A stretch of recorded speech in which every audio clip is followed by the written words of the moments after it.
Sobat Syabah. Assalamualaikum warahmatullahi wabarakatuh.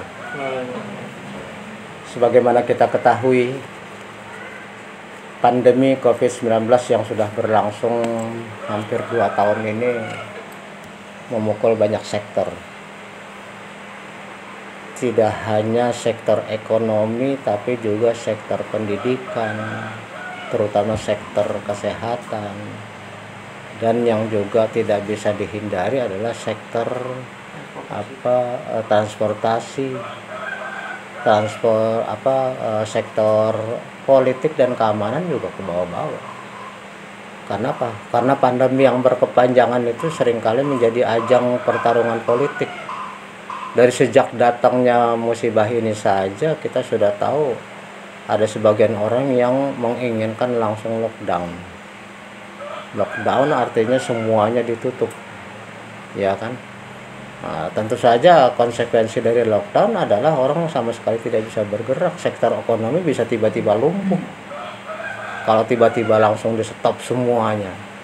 Memang mungkin pada satu sisi dengan adanya lockdown di awal itu segera bisa menahan tidak cepat laju penularan. Tapi itu kan dari segi kesehatan aja. Dari segi ekonomi bisa memukul, dan kalau ekonomi sudah terpukul jatuh itu larinya kemana-mana itu, karena ada orang yang nanti nggak tahan perutnya kosong bisa melakukan kejahatan, ya kan? Kalau kejahatan merajalela berarti masalah keamanan juga terganggu. Masalah keamanan terganggu itu bisa lagi rembetannya ke sana kemari, akhirnya ujungnya politik. Bisa-bisa gara-gara hal seperti itu pemerintahan jadi terganggu. Tapi sebagian orang tidak menginginkan langsung lockdown, ya, makanya kemudian pemerintah mengambil jalan tengah, tapi memberlakukan PSBB dulu, ya. Jadi aktivitas masyarakat dibatasi. Lalu kemudian ini ternyata berlanjut terus sampai saya nggak tahu nih, nggak ngitung-ngitung udah berapa kali ini PSBB berakhir jadi PPKM, ya. Saya sini sampai lupa PSBB itu apa itu, ya. Saya ingatnya PSBB, Pendidikan Sejarah Perjuangan Bangsa. Ya, PSBB apa sih? Ada Putri bahasa Inggris apa, Bud? Pembatasan sosial berskala besar. Itu sebenarnya mendekati lockdown berskala besar. Tapi artinya bukan hanya satu sektor, tapi yang lain juga kena. Ya kita lihat sendiri bahwa mall tutup, ya kan, bioskop tutup, tempat ibadah pun kena imbasnya. Dan ini juga jadi arena politik juga. Tempat ibadah dibatasi, sebagian orang yang menghembus-hembuskan katanya kita tengah bergerak menjadi masyarakat yang tidak mengenal Tuhan. Padahal kan bukan itu maksudnya, kan. Tapi kemudian dihembuskan, digoreng-goreng gitu kan, ya, seolah-olah pemerintah jadi anti agama. Ya itu yang saya katakan. Jadi setiap apa saja selalu pasti digoreng menjadi isu politik, karena tiap-tiap orang punya kepentingan masing-masing gitu. Nah, dalam hal inilah kita mungkin sudah terlalu biasa kalau bicara tentang bagaimana dampak pandemi kepada masyarakat. Nah, dalam kesempatan kali ini saya ingin mengerucut ke masalah yang lebih fokus, masalah yang lebih kecil, yaitu bagaimana para pejuang nafkah, yaitu para driver ojek online. Ya, nggak perlu saya sebutin nih siapa aja, nanti saya disangka iklan masalahnya, kan. Pokoknya provider ojol bisa apa aja katanya gitu, ya. Jadi kebetulan ini, ya, para penonton, salah satu dari mahasiswa saya yang kemarin baru saja menyelesaikan sidang skripsi itu nulis tentang bagaimana para pengemudi ojek online ini terpengaruh oleh adanya pandemi, terus kemudian kebijakan PPKM maupun PSBB dan sebagainya. Dan juga kita akan lihat bagaimana sistem yang diterapkan oleh perusahaan di dalam hal mengatur penghasilan para ojol ini, sehingga ini mungkin akan menjadi suatu tema yang menarik untuk bisa kita ketahui ya. Baik, tapi sebagaimana biasa sebelum kita mulai diskusi lebih jauh, mungkin ya kita perlu memperkenalkan diri ya. Silakan mulai dari Sobri ya. Assalamualaikum warahmatullahi wabarakatuh. Waalaikumsalam. Perkenalkan, nama saya Muhammad Sobri. Saya mahasiswa tingkat akhir dari Universitas Islam Syekh Yusuf Tangerang. Oke, berikutnya. Oke teman-teman, perkenalkan nama saya Ardan Saputra. Saya mahasiswa Universitas Islam Syekh Yusuf Tangerang dari mahasiswa akhir. Ya, silakan tuh, Ajis. Perkenalkan, nama saya Sultan Pauji. Saya mahasiswa tingkat akhir dari Universitas Islam Syekh Yusuf Tangerang. Oke, silakan Putri. Hai, perkenalkan nama saya Putri Wanjaningsi dari Universitas Muhammadiyah Profesor.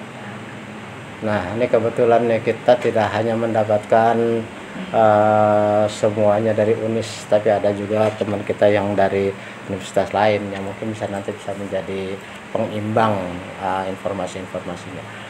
Baik, melangkah lebih lanjut sebagaimana tadi saya sebutkan tadi, saya ingin Sobri pertama kali menceritakan dalam penelitian Anda tentang ojol ini ya, apa saja yang Anda temukan ya. Nanti mungkin akan diimbangi oleh teman-teman temuannya itu seperti apa di dalam praktek di lapangannya ya.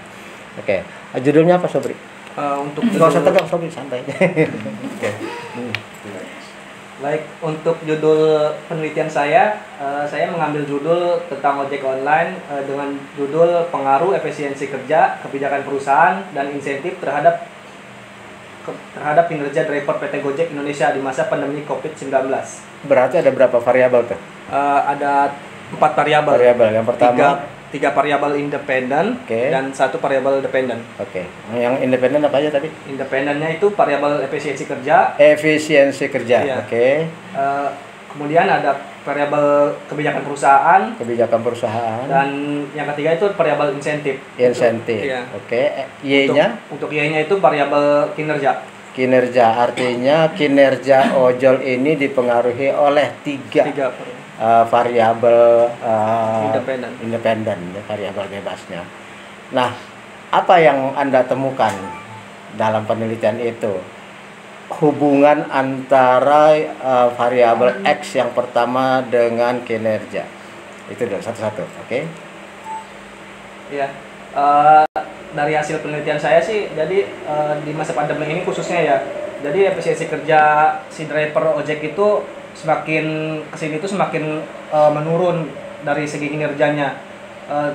Kenapa saya bisa bilang menurun? Ya mungkin karena pada awal sebelum pandemi itu si driver itu bisa bebas kemana aja tanpa ada aturan harus masuk ke mall tanpa harus sertifikat vaksin atau harus rapid test dulu gitu sih. Jadi sekarang itu lebih kayak diperketat gitu, jadi lebih susah gitu sih si driver masuk mana-mana itu. Kayak masuk ke perumahan juga harus nunjukin surat vaksin kadang. Kalau itu baru sekarang kan, dulu memang udah begitu. Kalau dulu sih paling kayak masuk ke perumahan-perumahan yang elit-elit gitu kadang paling nunjukin KTP aja atau KTP aja sih biasanya cukup. Terakhirnya harus kartu vaksin. Harus vaksin ya. Oke, di antara teman-teman Anda yang mungkin satu kampus kan sering juga ya, banyak teman-teman kita yang jadi driver ya.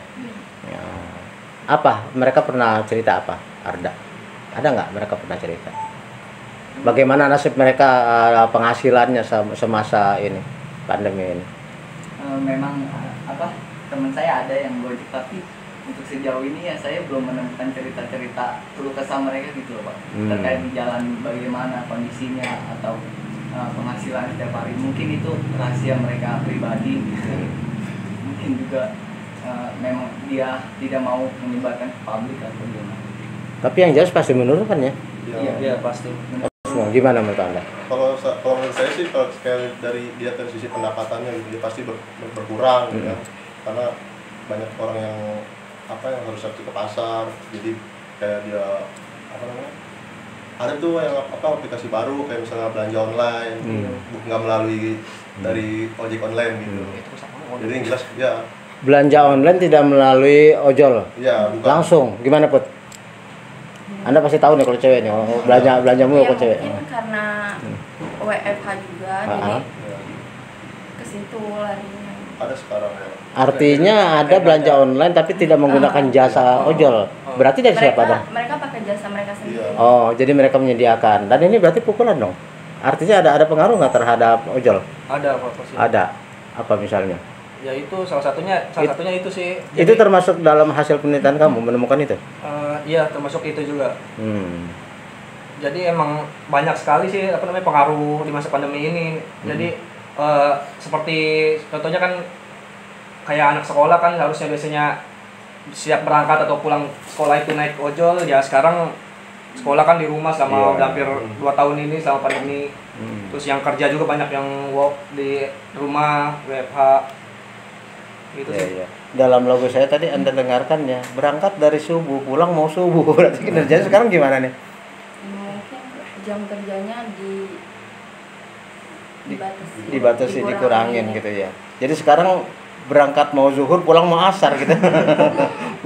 Ya kapan dapatnya dong kalau gitu dong. Ya, tapi memang jadi ini ya, karena memang anak-anak sekolah kan juga banyak menjadi pengguna ya, mahasiswa juga jadi pengguna jasa ojol. Begitu mereka semuanya disuruh dari rumah saja, ya otomatis mereka yang seperti saya sebutkan tadi, ya kayak orang keder seharian muter, nggak ada yang nyarter, Iya. itu kan ya. Ya itu jadi realitas ya. Padahal saya bikin lagu itu jauh sebelum pandemi loh.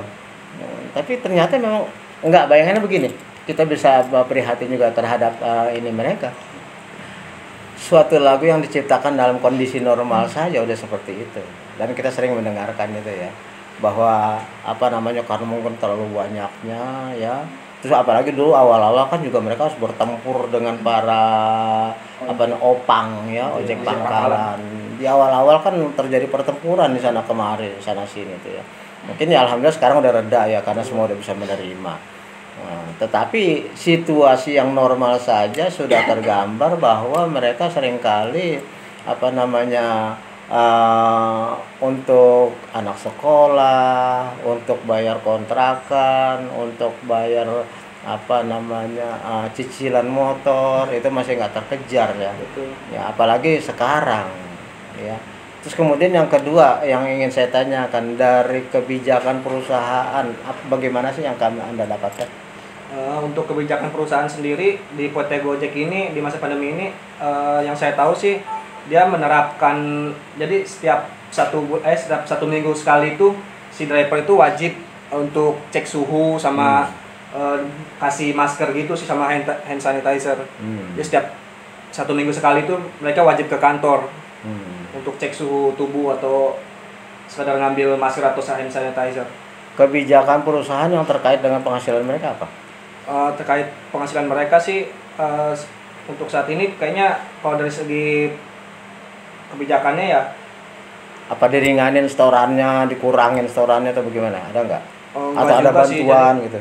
kalau bantuan sih setahu saya kalau Gojek pernah tuh satu kali tuh jadi dapat voucher di minimarket lah, jangan sebut merek.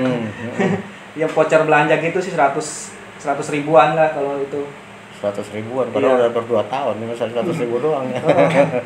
Cuma sekali-kalinya? Iya, ada juga, tapi itu kalau yang itu setahu saya itu untuk semua. Tapi sebenarnya nggak itu aja, jadi ada juga, cuma hanya beberapa driver aja, jadi nggak semua. Kalau yang merata gitu. kalau yang 100 ribu itu hampir semua lah, banyak yang dapat. Kalau gitu kira-kira apa dasarnya kok karena bisa nggak merata? Ya mungkin dari segi kinerja si drivernya sendiri, mungkin dari Ukuran kinerja menurut perusahaan seperti apa sih yang kalau menurut saya sih jadi indikator kinerja optimal mereka apa? orderan si driver itu kinerja setiap harinya itu. Setiap hari dia rajin narik lah gitu, terus sering nerima orderan yang masuk, nggak cancel gitu. Bisa juga itu jadi indikatornya. Oke. Put, kamu kan pengguna ojol ya. Dalam masa pandemi ini kira-kira temperamen mereka ada terpengaruh nggak? Karena penghasilan jadi berat tuh, jadi uring-uringan itu gimana? Sering ngebut. Untuk itu sih belum nemu ojol yang kayak gitu. Ya biasa aja gitu. Saya pernah dari Unis tuh.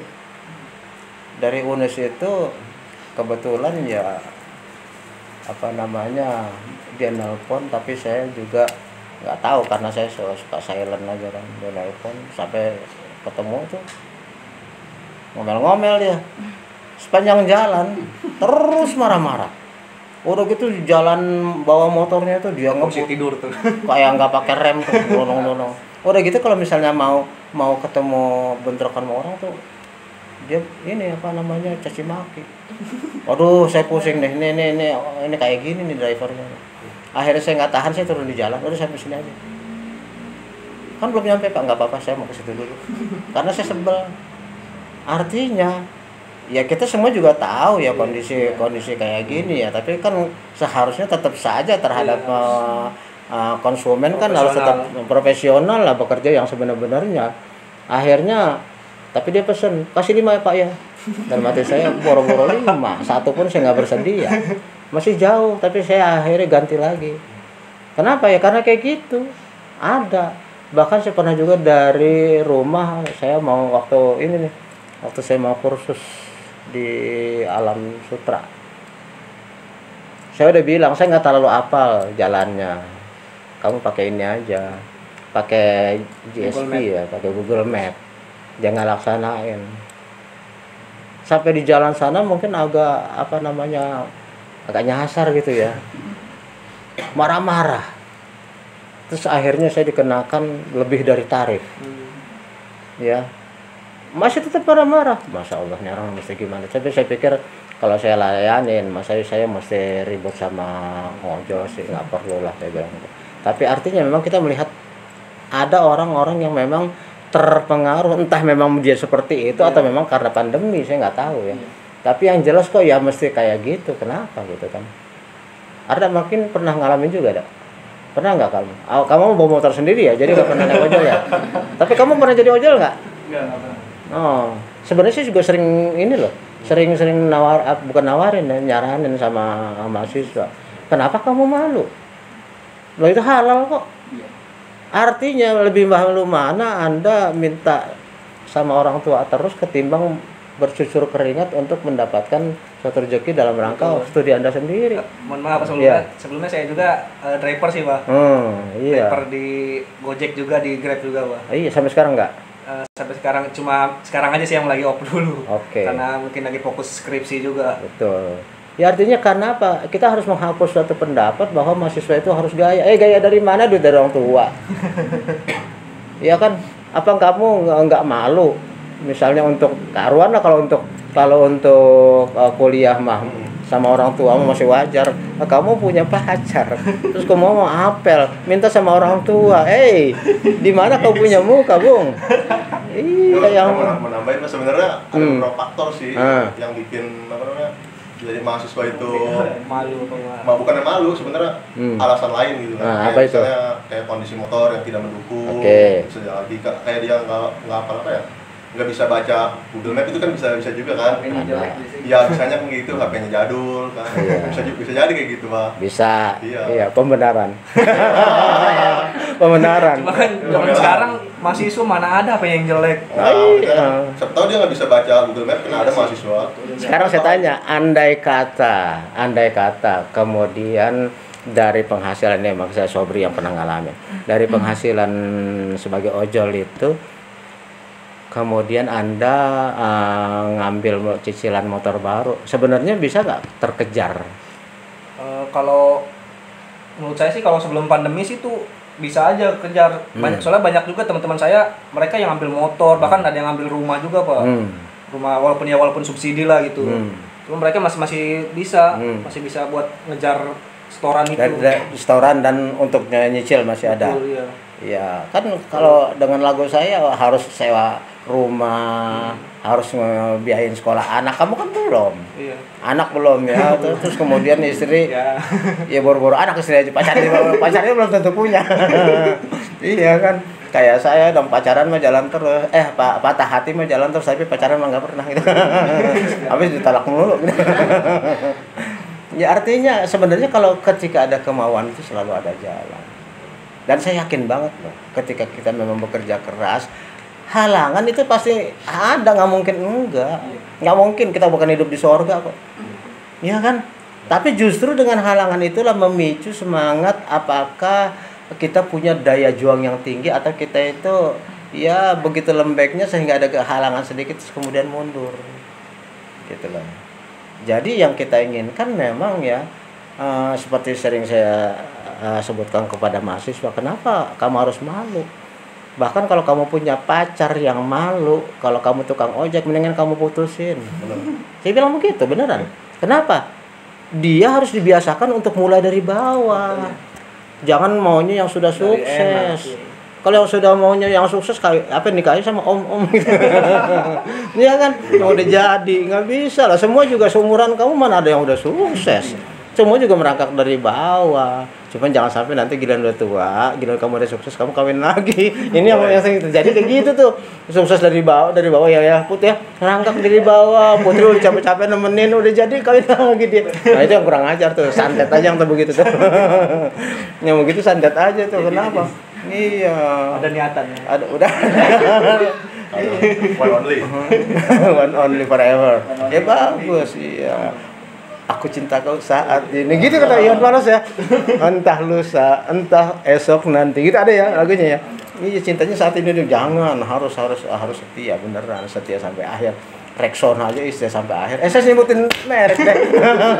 Apa di sensor? Iya, sensor. Kalau kontak kali aja ada sponsor. Iya, bener juga ya. Ada sponsor. Oke, kemudian yang kedua apa variabel kedua? Variabel kedua kebijakan perusahaan. Udah. Ketiga insentif. Insentif dari perusahaan kepada ojol. Ya. Driver. Oke, apa itu? Insentifnya itu di masa pandemi ini justru menurut saya bukannya naik malah menurun. Oh ya, kenapa? Di Gojek sendiri ya, insentifnya itu emang sistemnya itu dia berupa poin. Jadi setiap driver yang menyelesaikan sebuah orderan itu, entah itu orderan makanan, GoFood atau GoRide, jasa pengantaran orang, itu mereka mendapatkan poin. Bervariasi poinnya itu bisa ada 1 poin atau 2 poin. Jadi setiap sistem insentifnya itu di Gojek itu mereka per hari. Jadi setiap driver itu beda-beda sih targetnya. Ada yang misalkan sehari itu dapat 10 poin. 10 poin itu taruh ada yang 15.000, insentifnya ada yang 20.000. Soalnya setiap ini itu berubah-ubah. Menurunnya gimana? Dari sebelum pandemi dengan setelah pandemi? Kalau dulu tuh lumayan sih insentifnya itu, satu orderan itu dari GoFood aja poinnya itu bisa 3, 4. Jadi dari segi poinnya kalau dari Gojek. Jadi dulu tuh di GoFood satu poin itu menyelesaikan orderan itu dapat 4 poin. Kalau sekarang malah dikurangin, bisa 2, bisa 1. Padahal penumpang makin sepi, makin turun, order makin sepi. Betul. Seharusnya kan perusahaan insentifnya makin tinggi, naik, naik supaya si ojol tuh tetap semangat, kinerjanya makin meningkat atau paling tidak tetap. Betul. Apalagi kita tahu bahwa keluarga pun juga ikut terpukul kan. Yang tadinya Putri nggak perlu banyak pulsa, sekarang dia perlu banyak pulsa kan gitu kan? Iya, kalau anaknya cuma 1, kalau anaknya banyak semuanya masih ada yang SMP, SMA, ada yang kuliah, penghasilan dari orang tua cuma sebagai driver. Tapi itu benar tuh, insentifnya berkurang memang terjadi seperti itu. Betul, ya kan saya sendiri sebagai drivernya Bang. Oke, iya. Artinya bukan apa, saya khawatirnya nanti kan kalau sesuatu yang tidak benarnya nanti akan ada pihak yang mau kritik ya. Wah, bukan, nggak kayak gitu ya. Tapi kalau memang kenyataannya memang harus diungkap.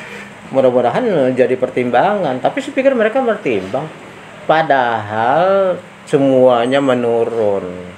Penumpang menurun. Tapi diharapkan kinerja tetap. Ya kan seharusnya kan ditopang dengan insentif yang cukup kan gitu. Ya memang saya katakan seperti itu. Kita memang sengaja buat seperti ini ya justru bukan untuk mencari kambing hitam, tapi untuk mencari pemecahan atau suatu masalah yang kita alami. Tapi sering-sering kita nggak tahu mau ngomong kemana gitu kan ya. Sehingga mudah-mudahan ada yang mendengarkan bahwa seperti itu sebenarnya sangat memberatkan gitu.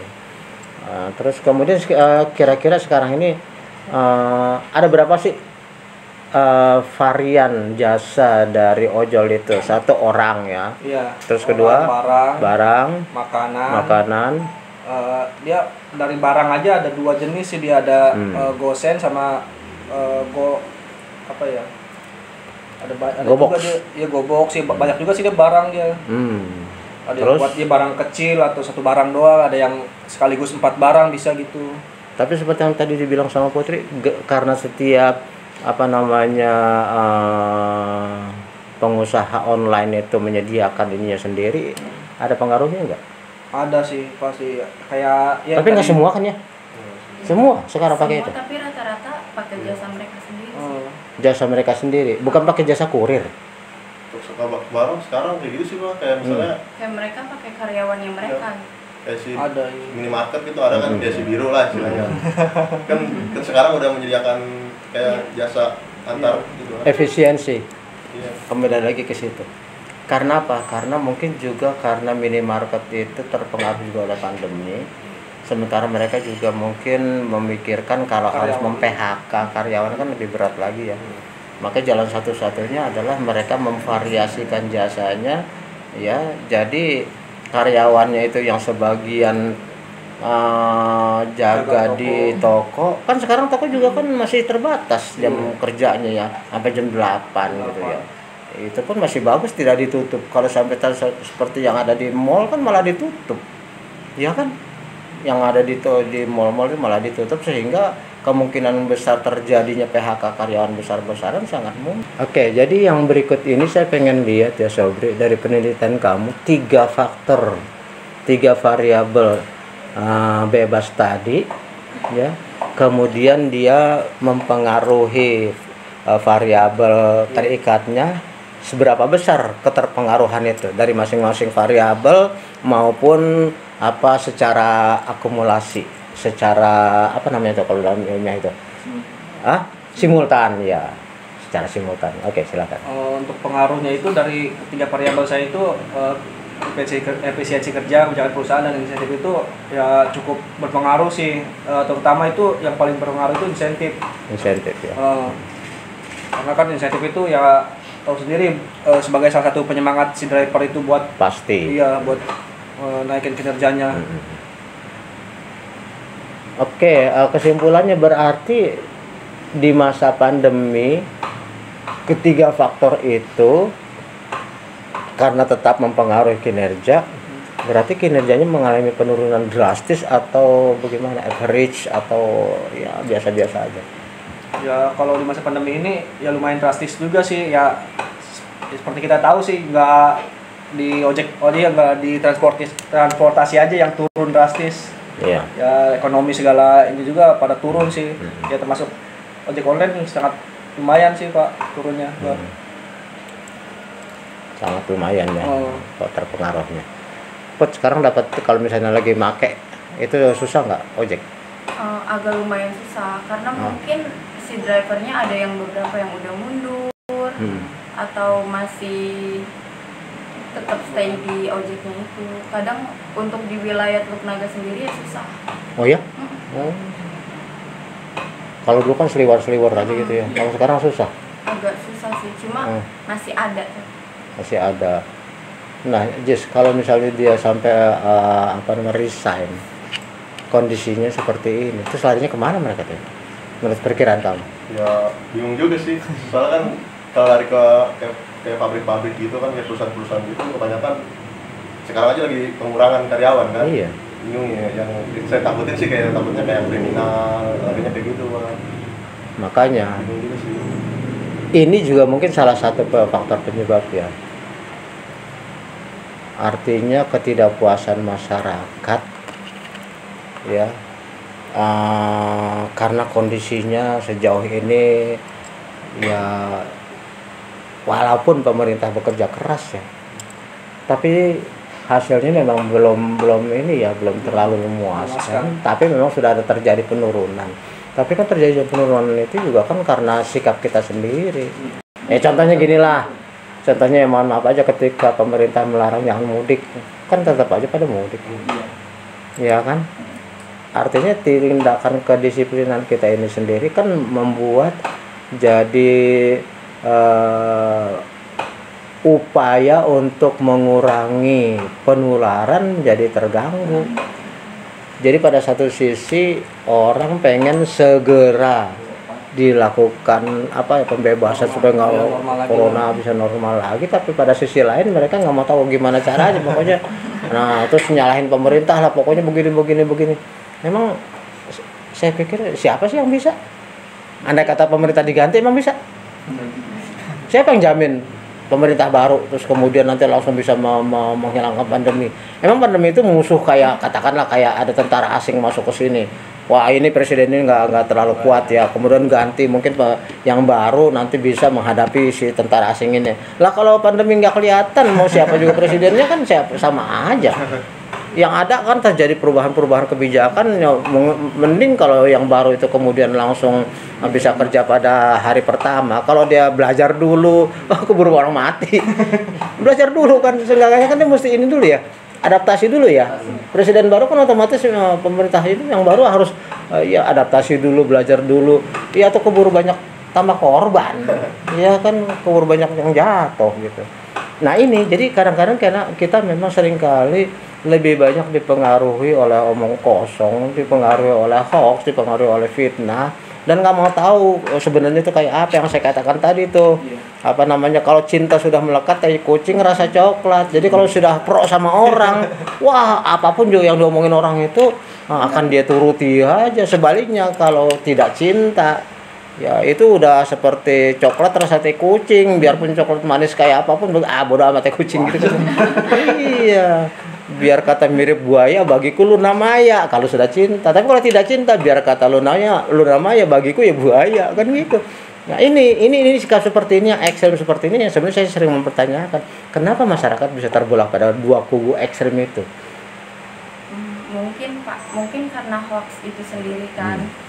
Di internet, karena kan masyarakat sekarang kan lebih ke internet gitu, terus ditambah mereka belum merasakan kayak orang terdekat belum ada nih yang kena, mungkin pemerintah cuma bohong. Iya kan ada tuh ya, mohon maaf aja ada aktor ya, ada aktris ya yang kemudian malah dengan lantang mengatakan wah bohong, konspirasi, ngada-ngada segala macam, tapi akhirnya di sini kena tuh. Akhirnya di sini kena ya. Bukan kena ya, cuma mau divaksin doang ya, mau divaksin. Tapi kan artinya dia kalah. Kalau dia misalnya dia tetap berkukuh, tentunya kan bohong, nggak mau saya. Tapi kan dia tetap harus ke bandara menerapkan itu, berarti kan dia nggak bisa, mau nggak mau harus divaksin kan gitu. Ya jadi artinya memang kita itu tidak bisa keluar dari sistem. Kalau sistem masyarakatnya seperti itu, kita mau ini sendiri ya kagak bisa. Ya kan? Wah, ada nih. Katakanlah ada satu ulama kemarin tuh, bukan ulama ya. Saya nggak tahu. Kadar ulama itu bagi saya sangat mulia. Tapi kalau ngomongnya masih sembarangan, bagi saya mah nggak ulama. Mungkin dia ngerti ilmu, tapi dia nggak mempraktekkan. Wah, presiden sampai RT itu semuanya adalah apa itu? Yang dia bilang istilahnya itu. Ya. Dia kata-katain kena kasus, tapi kan dia nggak mikir dia punya RT. Ya kan, emang dia tinggal di mana, di hutan. Nanti ketika dia mau bikin KTP atau dia anak-anaknya mau nikah, dia ngurus-ngurus segala macam ke RT ya, kata RT lo kemarin ngatain gue lo gitu kan. Enak aja kalau aja lo digituin kan. Ya kan nggak bisa, biar gimana kita dalam satu sistem, jadi nggak bisa seenaknya aja. Ya, apalagi kemudian kita sampai mengatakan bahwa mulai dari presiden sampai ke RT begini. Ya oke lah, sampai urusan sama presiden sih kita mungkin enggak ya, kejauhan. Tapi sama RT kan dia tersinggung, minta surat keterangan mau anaknya mau nikah. Diboikot ntar ya, nggak bisa, bikinnya sendiri sono gitu. Akhirnya dia bikin izin perhelatan itu, izin keramaian, RT-nya nggak mau tanda tangan, gimana? Repot juga kan. Jadi tolong, sekarang emang zaman sekarang ini orang udah kebablasan, suka-suka sendiri ngomong. Itu makanya dari kemarin apa yang saya bicarakan ya kayaknya kisarannya masih segitu juga, tapi dari macam-macam sisi ya memang seperti itu. Intinya yang saya inginkan adalah Anda kan sebagai masyarakat intelektual, masa sama sih dengan orang yang nggak terpelajar? Paling tidak ketika Anda menerima suatu berita melalui medsos, apakah itu WA, YouTube, Facebook, mbok ya jangan ditelan mentah-mentah dong, intelektualitas Anda di mana, kan itu kan ya. Kita nerimanya cuma dari WA, tapi kita bisa langsung percaya bagaimana ceritanya. Terus kemudian kita nerima juga dari YouTube, kita mendengar itu, tapi yang ngomong kita tahu itu dia nggak suka sama si X. Masa kita langsung benci sama si X juga, kan nggak lucu banget kayaknya. Nalar kita di mana? Kayak misalnya Anda itu ikut demo, bagi saya no problem. Ada mahasiswa yang datang ke saya, "Bah, saya mau mau ikut demo." Anak cewek ini. "Bah, saya mau ikut demo." Udah pakai ikat kepala. Udah pakai ikat kepala gitu. Tapi saya mah cengar-cengir aja, sampai dia bilang, "Apa kok diem, malah ketawa-ketawa sih, anak gadisnya pengen pengen ikut demo." Menyuarakan suara. Iya, saya bilang, "Kamu kan kuliah sama saya sosiologi politik. Anggap aja itu kuliah praktek sih." Anggap aja kuliah praktek. Biar kamu tahu tuh, jangan cuma di dalam kelas aja bagaimana, biar tahu bagaimana politik itu. Cuma sampai di sana kamu tuh selfie aja, nggak usah ngapa-ngapain, rame-rame aja, sorak-sorak, bergembira gitu kan ya, bergembira semua ya, karena kamu nggak tahu masalah mau ngapain. Nanti ketika ada upaya untuk provokasi dari orang-orang tertentu untuk kamu bakar bawas, nggak usah ikut, nanti kamu ditangkap, urusannya apa? Kasihan orang tua kamu lah. Masalahnya apa? Kamu sendiri nggak tahu apa yang kamu demoin. Ya kamu ikut selfie aja, tapi kamu belajar juga. Demo itu adalah bagian dari pelajaran politik. Silakan, boleh. Kalau dalam negara demokrasi yang namanya demo itu adalah bagian dari aspirasi, no problem. Cuman idealnya yang demo itu benar-benar orang yang memang ngerti masalah. Kedua, memang itu adalah murni suara dia, bukan orang yang nggak ngerti masalah terus cuma dikasih nasi bungkus. Masa harga diri kamu sedinain nasi bungkus? Yang bener aja kan gitu kan ya. Kalau orang lain masa bodoh deh, tapi kalau mahasiswa lucu banget hasil kayak gitu. Mahasiswa kok senilai nasi bungkus? Emang orang tua kamu nggak sanggup beli nasi bungkus? Boleh demo, boleh, nggak ada masalah, itu bagian demokrasi kok. Cuma yang saya bilang tadi, mbok yo kowe ngerti masalah, jadi kowe deh. Kamu ngerti masalah. Terus kemudian kamu juga hati-hati melangkah, jangan sampai suara-suara setan di belakang ini yang akan mengendalikan kamu. Kok jadi mereka yang menentukan jalan kita? Takutnya kita ini cuma jadi tukang dorong mobil mogok. Makanya pesan ini nih udah bolak-balik saya bilang, mahasiswa generasi muda harus ngerti politik supaya jangan dipolitikin. Masa mau jadi korban politik orang lain yang punya kepentingan tertentu, kita yang suruh maju? Ya nggak lucu lah, terutama mahasiswa ya.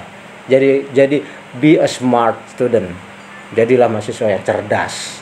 Karena apa? Karena Anda yang akan menjadi pemegang tongkat estafet ke kepemimpinan nanti.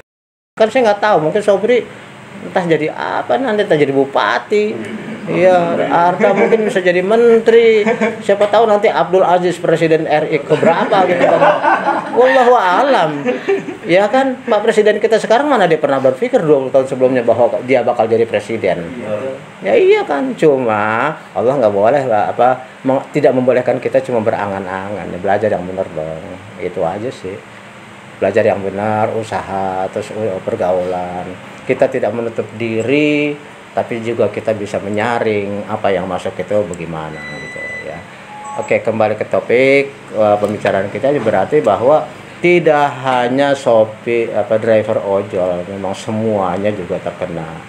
Ya, artinya ketika pandemi ini berangsur-angsur mulai membaik, mulai menurun, ya mudah-mudahan kedepannya semua akan bisa kembali pulih lagi. Sopir ojol akan kembali lagi bisa berjalan sebagaimana mestinya, karena mereka juga harus menafkahi keluarga. Baik, saya kira begitu saja yang bisa kita diskusikan. Terima kasih Putri, Ajis, kemudian Sobri dan Arda. Ya, kita akhiri diskusi kita. Saya akhiri dengan ucapan Assalamualaikum warahmatullahi wabarakatuh. Waalaikumsalam.